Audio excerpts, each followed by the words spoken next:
Hello, my name is Sarah Allred. I am a registered respiratory therapist and a trainer with Neonatal Rescue.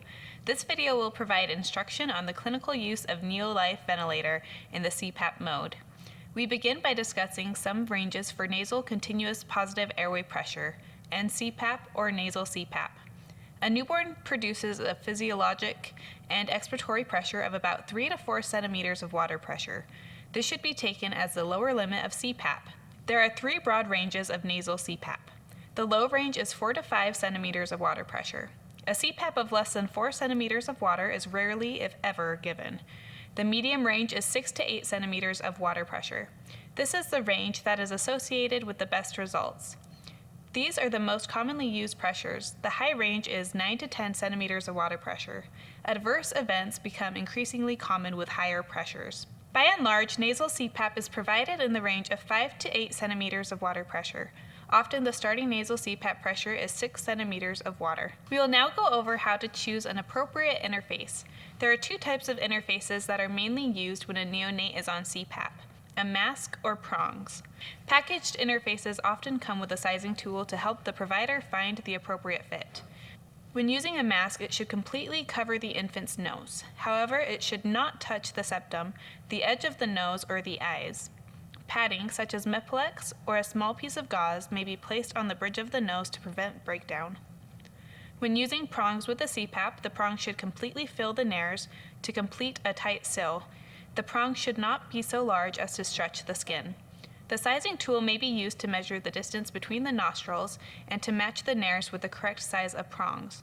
If the prongs are too large, they may need to be shortened to prevent damage to the tissue inside the nose. When possible, it is recommended to alternate between the mask and prongs every 4 to 6 hours. Frequently changing the interface helps to reduce breakdown on the septum and the bridge of the nose. The neonate should be assessed frequently for signs of skin breakdown. If you are seeking product-specific recommendations, please refer to the appropriate user manual. Now we will consider how we know if CPAP is indicated. How will we know if the baby needs or will benefit from CPAP? If the baby is in respiratory distress, moderate or severe with retractions and grunting, CPAP will likely be helpful. Periodic breathing or low oxygen levels in the blood are other times when CPAP is needed and will be beneficial. CPAP will help decrease the work of breathing and improve the patient's ability to oxygenate.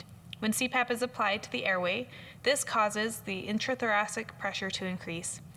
This increased pressure can put pressure on the blood vessels in the chest cavity and have an effect on blood pressure, causing it to decrease. It may also cause increased pulmonary pressures. There are a few things that will help us know if the CPAP that is being provided is helpful. They are signs of satisfactory cardiorespiratory status.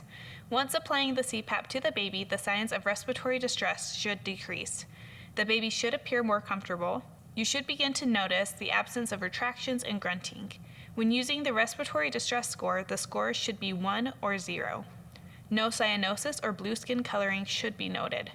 The capillary refill time should be less than or equal to 3 seconds. Oxygen saturations, or the SpO2, should measure between 90 and 93%. The infant should have normal blood gases when measured. If the CPAP provided is not adequate to provide help to the baby, you will notice ongoing retractions or grunting. The baby may also have apneic spells or stop breathing periodically while on CPAP. This concludes the segment of clinical application on NeoLife CPAP. Please contact Neonatal Rescue with your questions by emailing training@neonatalrescue.org.